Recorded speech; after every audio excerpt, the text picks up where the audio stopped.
Flexing adalah istilah digunakan untuk seseorang yang sering pamer kekayaan. Dengan adanya media sosial, membuat fenomena flexing jadi makin marak.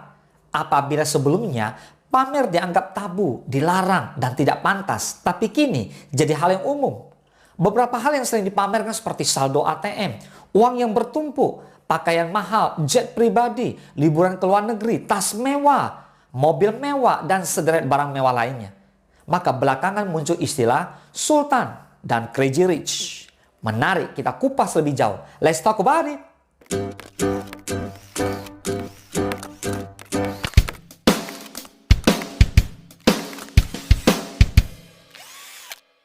Sebelum kita lanjut, ayo silakan subscribe channel ini. Karena di channel ini, saya akan lebih banyak membahas mindset entrepreneur, investasi saham, membangun aset, bisnis digital franchise, dan formula menjadi seorang entrepreneur sejati. Apa itu tujuan flexing? Flexing atau pamer dilakukan untuk mencapai beragam tujuan. Di antaranya, menunjukkan status dan posisi sosial, menciptakan kesan bagi orang lain, dan menunjukkan kemampuan. Flexing banyak digunakan sebagai strategi pemasaran. Flexing secara halus umumnya dilakukan para pembicara lewat CV. Mereka akan menjelaskan latar belakang pendidikan, pencapaian, penghargaan, dan lain-lain.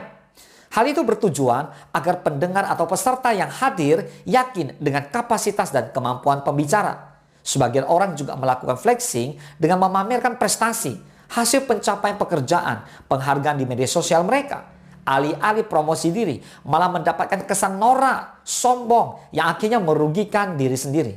Walaupun flexing jadi salah satu strategi marketing yang dilakukan untuk menarik konsumen, tetapi masih banyak strategi lain yang jauh lebih baik dibanding flexing berlebihan. Perlu Anda pahami ya, flexing adalah pamer.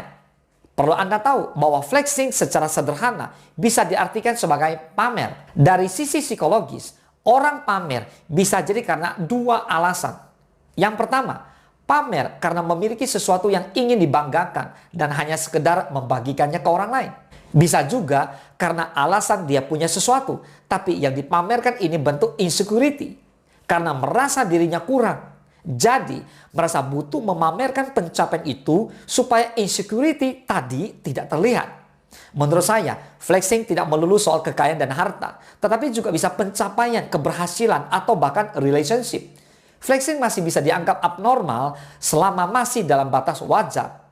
Berikutnya, flexing dan menghargai keberhasilan. Sebab flexing merupakan salah satu cara untuk menghargai keberhasilan seseorang, tetapi bisa jadi bermasalah apabila dilakukan secara berlebihan. Kan gak semua hal dipamerkan.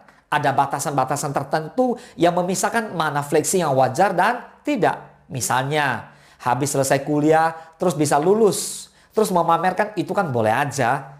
Sebagai salah satu bentuk apresiasi diri juga. Jadi tak melulu dimaknai negatif. Paham kan? Oke. Selama barang yang dipamerkan adalah milik pribadi dan hasil pencapaian diri, itu merupakan hal yang wajar. Akan tetapi apabila flexing dilakukan untuk menutupi kekurangan dirinya, justru ia tidak akan mengatasi akar masalahnya. Jadi, kaya cuma menutupi insecurity itu dengan pamer. Lama-lama mungkin orang di sekitar jadi tidak suka dengan dia. Cuek saat ada yang flexing. Bagi orang lain yang kerap melihat fenomena flexing berlebihan di media sosial, bersikap cuek bisa menjadi pilihan yang tepat. Artinya, yang bisa ditiru dalam hal positif, ya tiru. Tapi kalau kurang baik, jangan diikuti. Jangan sampai apa yang dilakukan orang lain, tapi kita yang kena dampaknya. Kalau itu jadi memotivasi diri kita, ya bagus. Tapi jangan sampai kita malah membanding-bandingkan diri, terus kitanya malah jadi down. Jadi, selama yang ditonjolkan adalah untuk memberikan motivasi positif ke arah membakar semangat, sah-sah saja.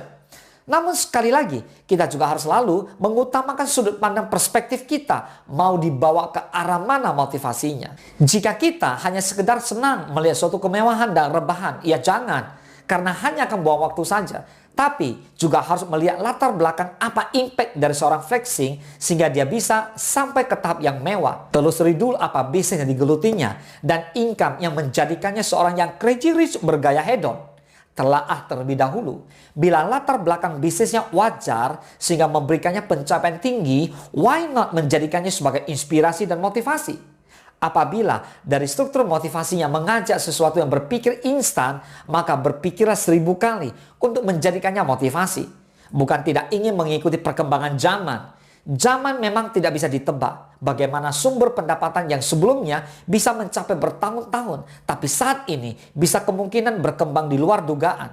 Sedangkan Ghazali, everyday dapat penghasilan saat ini dilakukan selama 5 tahun pemotretan diri alias selfie tanpa terencana sama sekali bisa menghasilkan miliaran.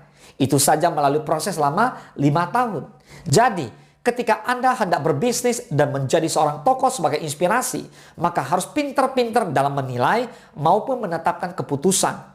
Jangan ketika telah tertipu, Anda justru menunjukkan kebodohan Anda kepada orang sekitar. Karena Anda punya aset, justru Anda tidak berpikir bijak dalam mengelola keuangan. Sehingga pikiran Anda justru mengambil jalan instan tanpa pikir panjang.